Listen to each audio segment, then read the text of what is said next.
étape du Tour 2026 depuis Bordeaux-Ans, 170 km et 5400 D+, si je dis pas de bêtises. On commence par le col de la Croix de Fer, environ 26 km à plus ou moins 5%. Ensuite, la descente du col de la Croix de Fer vers Saint-Jean-de-Maurienne et Saint-Michel-de-Maurienne pour enchaîner Télégraphe plus Galibier, avec une redescente vers Valloire entre les deux. Cet enchaînement sera sûrement le plus difficile de la journée, puisque le Galibier, je rappelle, est à 2600 mètres d'altitude. Ça sera vraiment le juge de paix pour savoir si vous allez bien terminer ou non cette étape du Tour. Le dernier col, c'est le col de Sarenne. Alors, il n'est pas facile pour autant, mais il se monte pour moi en 2 fois. Les 4 derniers kilomètres sont les plus difficiles, mais il faut savoir que c'est quasiment la fin de la course, puisqu'ensuite on redescend vers l'Alpe d'Huez. Il y a quelques virages qui seront un peu difficiles, environ 3 km de montée, mais ça sera l'arrivée et ensuite la fin de cette étape du Tour 2026. Allez, c'est parti. Donc on commence par le col de la Croix de Fer. On va y aller tranquillement. Je regarde mon point GPS en même temps, puisque je ne connais pas. Hop. Donc il fait beau. Je sais pas quelle température il fait. Je vais regarder ça. Actuellement il fait tac. Alors, c'est pas la bonne page. Il fait 17 degrés.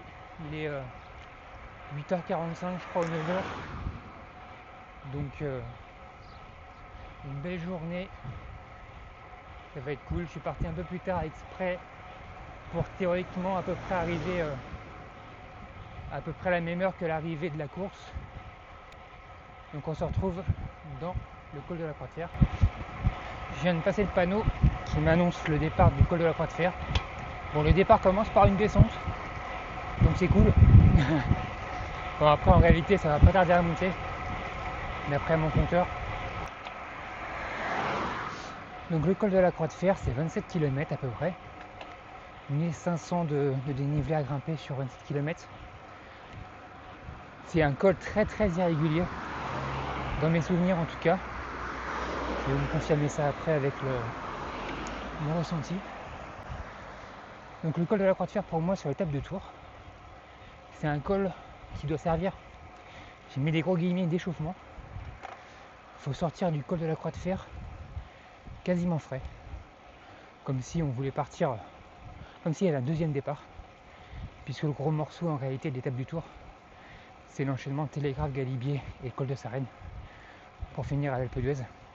Il faut vraiment se mettre en endurance et pas dépasser, alors, pour la plupart bien sûr, ne pas dépasser sa zone 3, rester en haute zone 2 même, ou zone 2 si vraiment vous êtes un peu juste et que vous avez peur.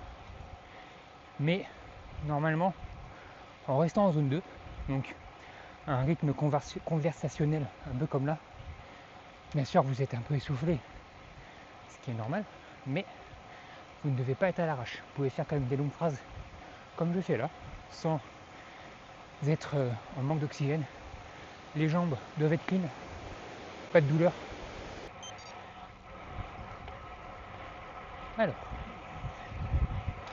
donc là on est en plein dans l'irrégularité du col de la Croix de Fer. Ça monte, ça descend, ça monte, ça descend. Des fois c'est roulant, des fois ça ne l'est pas.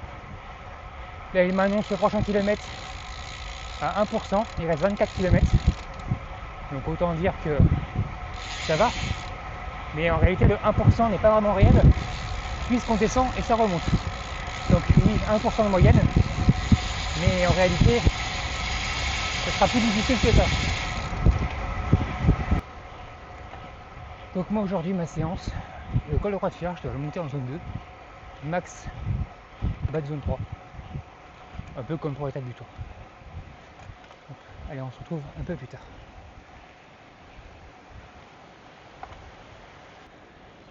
Alors la première partie est très ombragée.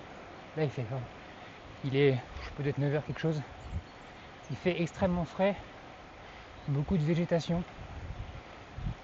Faut pas hésiter à peut-être à se couvrir un peu, juste avec des manchettes, les baisser durant le col si besoin. Les premiers kilomètres étaient réguliers, descente montée. Là, je suis dans un passage à 7%, je crois. Je sais qu'il y a des passages qui sont en pente négative, d'autres qui sont à 7, 8, 9, 10%. En fait, les kilomètres moyens qui sont annoncés sur le côté, faut les prendre en compte, mais pas trop. Puisqu'il y a des kilomètres qui vous annoncent, comme tout à l'heure, 1% de moyenne, alors qu'en réalité, ça descend, puis ça remonte. Donc oui, les 1% de moyenne y sont, mais avec peut-être 400 mètres de dénivelé négatif et 600 mètres de dénivelé positif à 8-9%. Donc forcément, voilà. Dans tous les cas, comme je disais, il faut rester en endurance. Vous devez pouvoir parler, ne pas forcer. C'est un long col. Il ne faut pas vous mettre dans le rouge. Laissez partir les autres. Vous les retrouverez plus tard si ils sont partis trop vite. En tout cas, ce que je peux vous dire, c'est que le coin est très joli. C'est très agréable. Il fait frais. La vue est plutôt sympa. Beaucoup de sapins. Des bouleaux aussi. Enfin, voilà, beaucoup de végétation. Je me suis un peu trompé sur les pieds du col, puisque la dernière fois que je l'ai monté, c'était en 2019. Et je crois que je ne l'ai pas monté par là. Enfin, ça me dit rien en tout cas. En fait, il est beaucoup plus pentu que je pensais. Donc, ça confirme en tout cas ma volonté de partir tranquillement. Et pas se prendre la tête. Là, tout de suite, je veux pas dépasser les 240-250 watts dans les parties les plus pentues. Sinon, je reste à 220-230, vraiment en zone 2 pour pas me fatiguer. Donc dans tous les cas, il faut rester en endurance, pouvoir parler. Les jambes doivent être nickel, ne pas forcer. Par contre, prévoyez quand même un petit braquet. Mon plus petit braquet, je crois que c'est 37-33. Je suis chez SRAM. Ça tourne quand même les jambes, mais moi je préfère être en vélocité et monter à 90-95 sur minute. Là pour le coup je peux pas. Je suis plus à 80, un truc comme ça. Depuis que j'ai démarré le col, je suis à 230 watts moyen. Je pense qu'il ne faudra pas plus pour moi. Donc 230 watts moyen, c'est une zone 2. Enfin, juste en dessous. Donc c'est quand même un peu engageant, physiquement et mentalement. Mais ça fatigue pas de manière globale. Pensez à bien boire, à vous alimenter régulièrement, pas avoir de fringales. Prenez le temps, profitez des replats et des petites descentes pour prendre des gels, bars, des trucs comme ça. Enfin, vous ravitailler quoi. Voilà.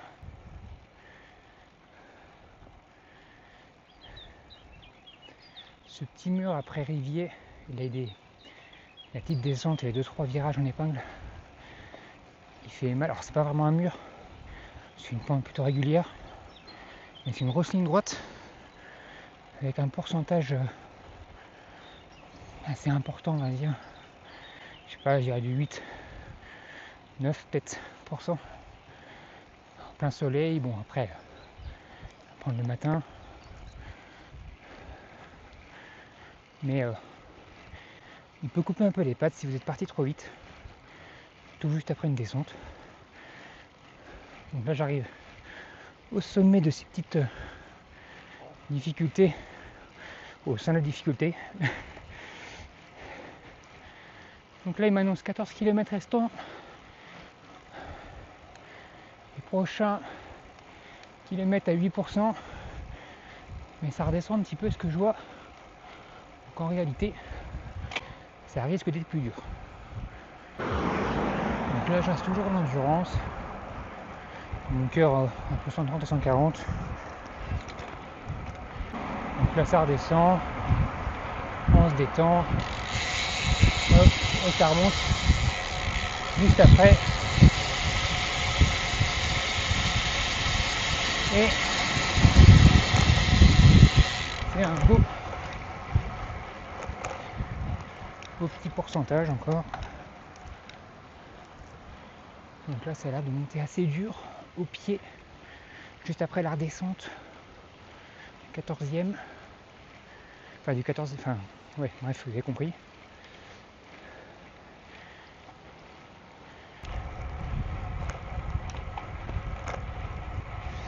On arrive au barrage de Grand Maison. Ça peut être une zone pour se ravitailler également, puisqu'il y a un replat. Il doit rester 10 bornes, je crois, à monter. Donc moi je suis toujours en zone 2. J'ai un peu ralenti pour pas faire monter trop de cardio. Il montait un petit peu. Je sais pas trop pourquoi. Mais bon bref. Je gère. Donc barrage. Ça peut être une petite zone de ravitaillement avec le petit replat. Bon, c'est pas très long, hein. Peut-être 500 mètres, mais ça peut être une zone qui peut être utile pour se ravitailler. Là j'ai du vent de face. Possiblement on aura du vent de dos, j'espère. Dans tous les cas, si on a le vent de face ce jour de la course, n'hésitez pas à vous mettre dans des roues et ou tourner avec vos camarades du jour. Ça vous aidera vous et les autres également. Parce que là c'est des grandes lignes droites vent de face que j'ai actuellement. Ah oui, c'est grand plateau.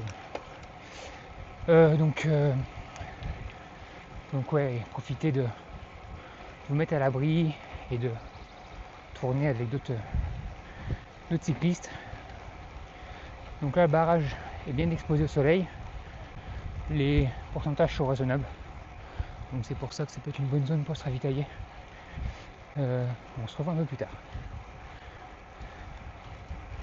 Donc après le barrage, il y a un nouveau faux plat descendant, pardon. Donc vous pouvez vous ravitailler après le barrage. Au point de repère, il y a ce petit, je sais pas ce que c'est, petite stèle. Oiseau, bienvenue, welcome. Ok. Donc il reste 6 km. Prochain kilomètre, moins 5%. Donc comme je vous disais, c'est le moment de vous ravitailler. Allez, c'est les 5 derniers kilomètres.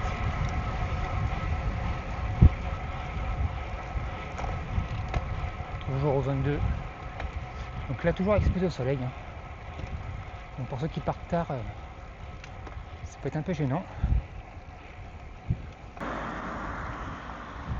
Allez, il reste 3 km, on est à 1800 mètres d'altitude. Toujours un petit peu de vent, il fait beau. Je fais toujours la sensation au final, puisque j'ai les datas qui sont pas très bonnes.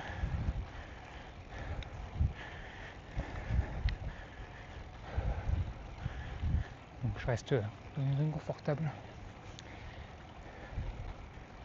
Comme vous pouvez voir, c'est des grands bouts. La fin de l'école de la Croix de Fer, c'est des grands bouts de ligne droite. Vous pouvez voir très loin. C'est à découvert. Donc s'il y a le vent de face, je vous conseille de vous mettre à l'abri. S'il y a le vent de dos, vous pouvez y aller. Il va se faire écraser.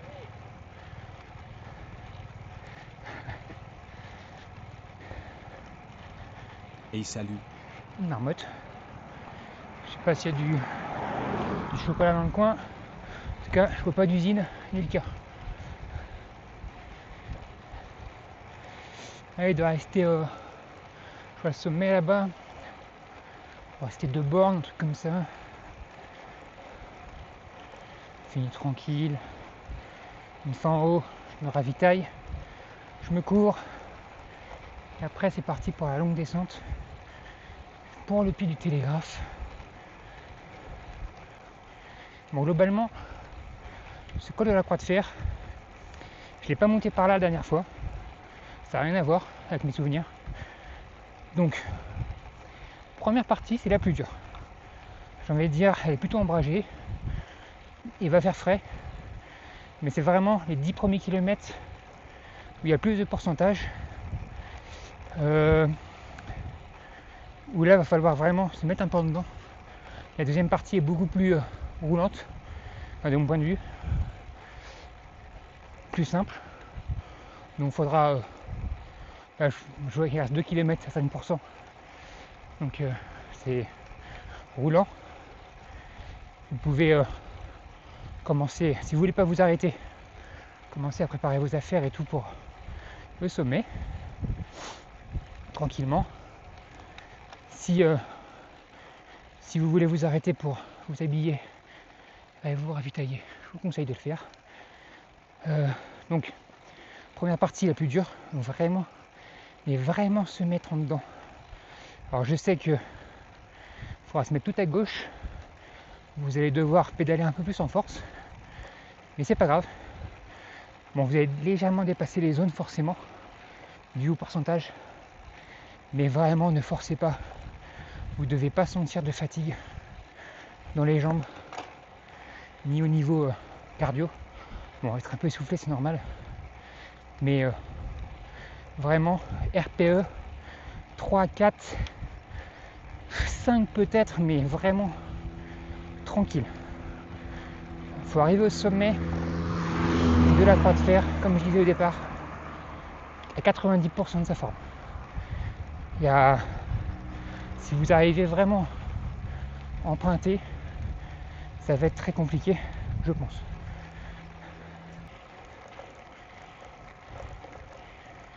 Donc ça confirme que le col de croix de fer que j'ai monté quelques années, c'était de l'autre côté. Donc ici, je ne le précise pas, mais il faut penser à manger, boire, se couvrir. S'il fait froid, la descente se fait assez rapidement, il peut y avoir beaucoup de vent. Donc pensez à prendre un gel, à boire derrière et à vous couvrir pour descendre prudemment. Il y a des voitures, donc on s'en content. Ah oui, c'est bien par là que je t'ai monté la dernière fois. Je me souviens maintenant.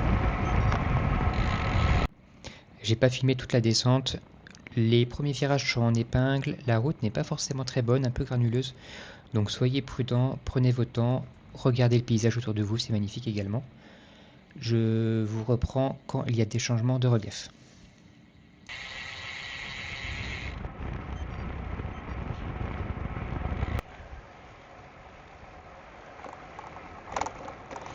Donc là, je suis au milieu de la descente de la croix de fer et ça remonte un petit moment et ça coupe bien les pattes. Alors c'est assez régulier, mais après avoir descendu une bonne là, je sais pas 20 minutes, tranquillement, le fait de remonter, ça calme un petit peu.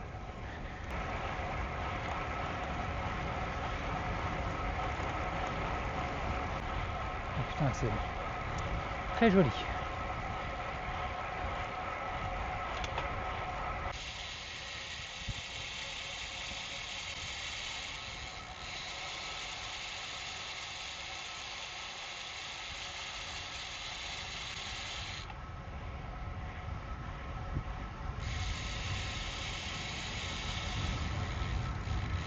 Alors le télégraphe pour moi là, je vais pas trop vous parler pour le coup, parce que je vais tenter de le faire à un rythme plus élevé. Il commence à faire un peu chaud. Là à Saint-Jean-de-Maurienne il fait actuellement 26 degrés. Donc c'est pile la température limite pour moi pour être bien. Donc on se retrouve dans le télégraphe, mais je ne parlerai pas. Je vais en profiter pour présenter l'enchaînement Télégraphe plus Galibier.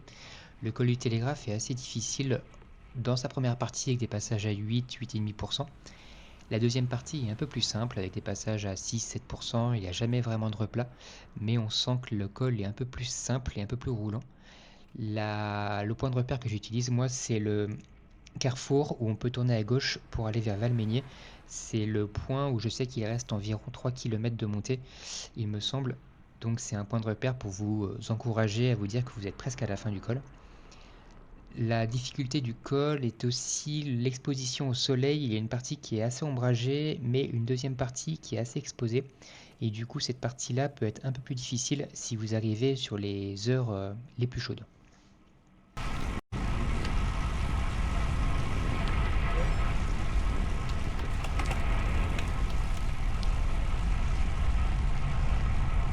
Ah, j'ai dû m'arrêter dans le col à cause d'un feu rouge.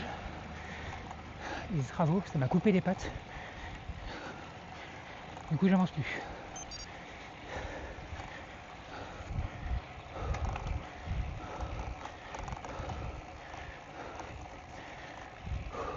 Voilà, là on arrive au carrefour que je vous présentais un peu plus tôt. Sur la gauche, on va à Valmeinier. Donc là, il reste environ 3 km pour arriver au sommet du Télégraphe.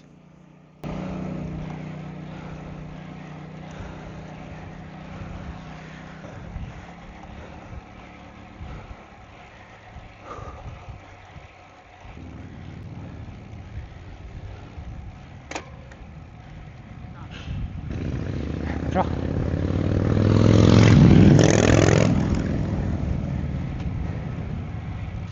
Voilà, on arrive au sommet du Télégraphe. Ça peut vous servir de point de repère avec le petit vélo. Le col du Télégraphe s'enchaîne directement par la descente en direction de Valloire. La descente se fait assez rapidement, donc n'hésitez pas à vous ravitailler dès que vous arrivez au sommet. Pas besoin de se couvrir ici, la descente vers Valloire est assez rapide, je crois qu'il y a 7 km max, quelque chose comme ça. Et l'enchaînement avec le Galibier se fait très très rapidement.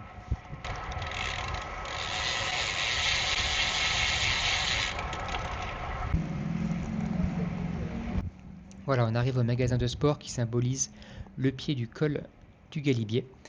Alors le col du Galibier a un des pourcentages assez raisonnables en première partie, même si après le passage du Télégraphe et la descente vers Valloire fait que ça coupe un poil les pattes. Ça reste encore raisonnable jusqu'à sur une courbe que vous allez voir sur la droite. Les premiers pourcentages, même si ils sont raisonnables, certains passages sont plus compliqués. C'est une grande ligne droite assez monotone pour arriver dans les pourcentages les plus difficiles. Le col de Galibier, pour moi, il se fait en deux fois. On va dire que la première partie, c'est la partie la plus raisonnable avec une altitude inférieure à 2000 mètres. Mais une fois qu'on passe les 2000 mètres, donc la moitié du col en gros, le col commence vraiment, entre guillemets. Les passages les plus difficiles sont dans la deuxième partie, l'altitude est là, la chaleur l'est aussi puisque le col est bien exposé au soleil, il n'y a pas d'ombre. Donc il faudra bien s'arroser, bien s'alimenter, profiter des passages les plus simples en première partie pour se ravitailler, boire. Surtout ne pas oublier de boire puisque avec la chaleur et l'altitude, vous risquez d'oublier de boire. Donc n'hésitez pas à mettre sur votre compteur un petit rappel toutes les 10-15 minutes suivant la chaleur de boire. C'est vraiment essentiel. Ce col de Galibier, c'est vraiment le col le plus difficile déjà du Tour de France 2026 en soi. Et c'est le col aussi le plus difficile pour nous le jour de l'étape du Tour, puisqu'on enchaîne Télégraphe juste avant. Et en réalité, cet enchaînement Télégraphe plus Galibier, moi je vois quasiment ça en un seul col, puisque la redescente est vraiment courte. Donc les 12 km du Télégraphe plus les 18 du Galibier, ça fait 30 km de col à quasiment 7% de moyenne. Bon, j'arrondis un petit peu, mais vous voyez l'idée. Et 30 km de col, ça fait très long comme effort, et il va falloir être raisonnable.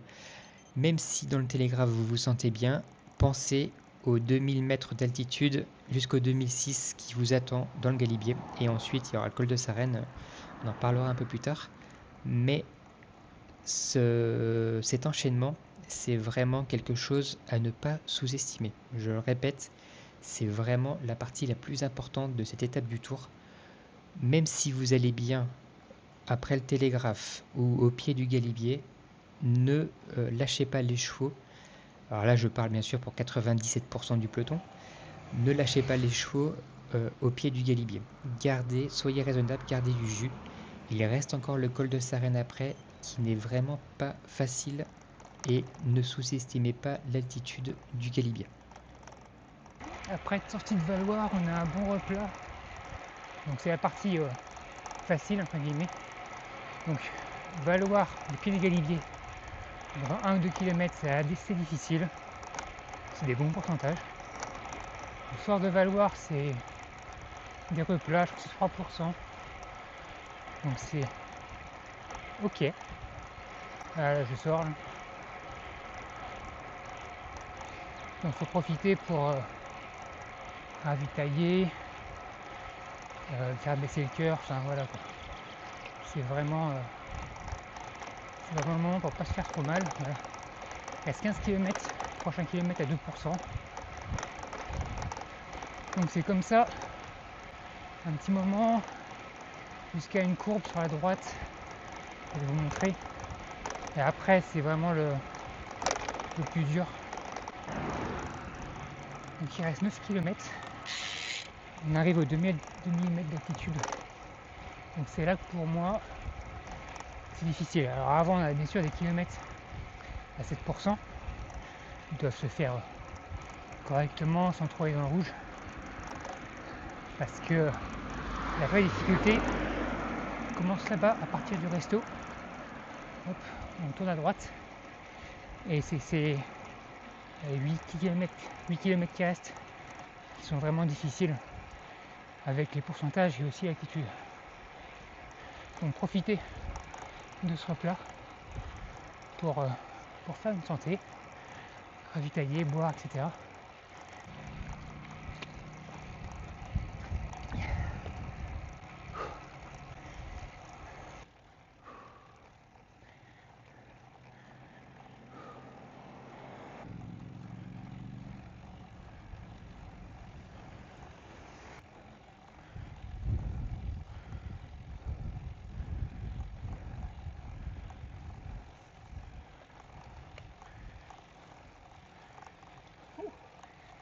Bonjour.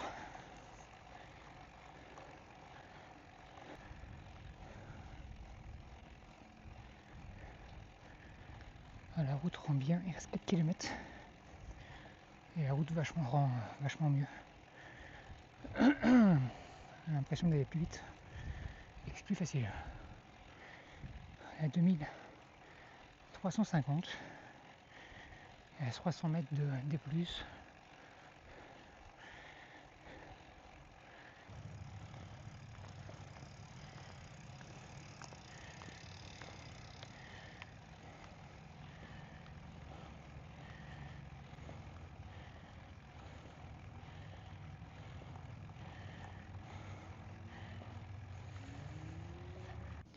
Voilà, on arrive au sommet du Galibier. Pour aujourd'hui, c'est la fin de mon premier jour. Je ferai le col de Sarenne le lendemain. Donc quand vous arrivez au sommet du Galibier, pareil, pensez à bien vous couvrir, à mettre des manchettes. On est à 2600 mètres d'altitude, il y a beaucoup de vent. Aujourd'hui, là, il y avait beaucoup de vent. Et donc, ça peut vous faire un coup de froid avec la transpiration que vous avez eue en grimpant le col. Donc ne pas hésiter à vous couvrir, bien sûr à boire, à manger.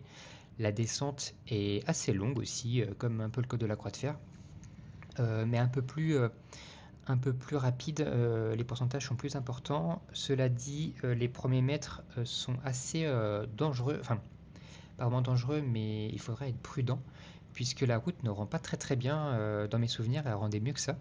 Et il y a peut-être encore des travaux à l'heure actuelle qui sont prévus. La route était l'asphalte était vraiment mauvais, et ça peut être un peu dangereux, en tout cas quand je l'ai fait, je précise. Donc à voir dans un mois. Mais voilà, on va se retrouver dans quelques instants dans le col de Sarenne. C'est parti pour le deuxième jour. Aujourd'hui, je vais faire que le col de Sarenne jusqu'en haut de l'Alpe d'Huez. Ça va faire une petite sortie quand même, avec 2000 de D+. Bref, il fait toujours beau, il fait toujours chaud. Voilà, on va y aller tranquillement. Donc là, je pars d'Almont et on va aller vers Bourdoisan, je sors d'Almont. Et voilà, ça va être tranquille. Après la sortie d'hier, on va pas trop se prendre la tête. On va rouler pour reconnaître ce col. Je ne connais pas du tout, donc je ne vais pas anticiper quoi que ce soit. On verra comment ça se passe.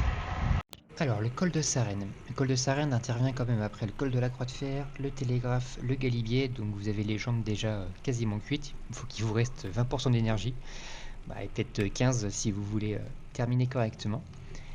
Le col de Sarenne commence par un kilomètre à 9,5% comme vous pouvez voir, et il est vraiment très très difficile et il casse vraiment bien les pattes. Par contre, après ce passage à 9-10%, on a des replats. Les replats sont à clavant en bas et en haut. Et du coup, ils permettent de se ravitailler. Vous avez 2 replats en réalité. Et ils permettent de se ravitailler et de refaire baisser le cœur pour entamer la deuxième partie du col. La vraie difficulté du col de Sarenne, donc il y a le pied, mais c'est sa deuxième partie, en réalité les 4 derniers kilomètres. La partie intermédiaire du col est assez ombragée, ça se grimpe plutôt bien, donc c'est raisonnable.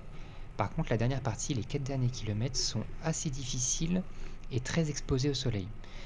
Et je précise que quand j'ai fait la reconnaissance, c'est-à-dire le 14 juin, il y avait énormément de gravillons sur la route. Alors je pense que c'est prévu pour qu'il n'y en ait plus d'ici un mois. J'espère que ça sera le cas, puisque ça rend vraiment les virages, même en montée, assez dangereux. Et il faudra être prudent également dans la descente du col de Sarenne vers l'Alpe d'Huez, puisqu'il avait la même chose, du gravillon dans les virages, alors un peu moins que dans le col de Sarenne, mais il y en avait quand même.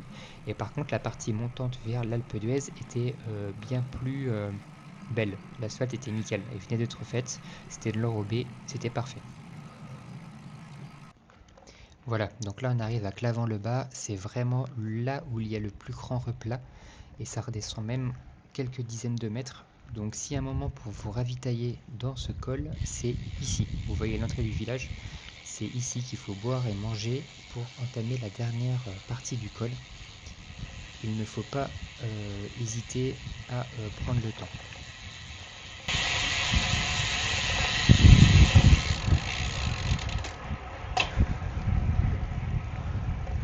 Voilà, donc on arrive dans la partie ombragée du col de Sarenne, on est au milieu environ.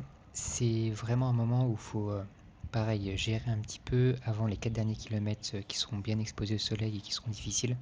Là, ça roule très bien, on est à l'abri du soleil, c'est vraiment agréable de rouler ici. La dernière partie, là où on voit en ce moment, c'est la partie qui est la plus mauvaise au niveau de la route et au niveau du relief, c'est vraiment assez difficile. D'ailleurs, je remercie les gars du matériel vélo qui m'ont encouragé sur le côté, c'était marrant. Donc oui, les 4 derniers kilomètres sont assez difficiles. Malheureusement, on verra pas la fin, on arrivera quasiment au sommet à la fin de la vidéo, mais on verra pas la fin ni l'Alpe d'Huez puisque je n'avais plus d'espace de stockage. Mais là, on est quasiment à la fin de l'étape du tour en réalité. Une fois que le col de Sarenne est monté, ça redescend un petit peu, ça remonte très légèrement et ensuite il y a la dernière montée finale à l'Alpe d'Huez. Donc si vous arrivez là, félicitations à vous, vous avez fini l'étape du tour. Profitez du moment de la descente de Sarenne et à l'Alpe d'Huez pour savourer toute votre journée qui aura été super difficile. J'espère que cette reconnaissance vous aura servi. N'hésitez pas à me donner vos retours par commentaire. Et sur ce, je vous dis à bientôt.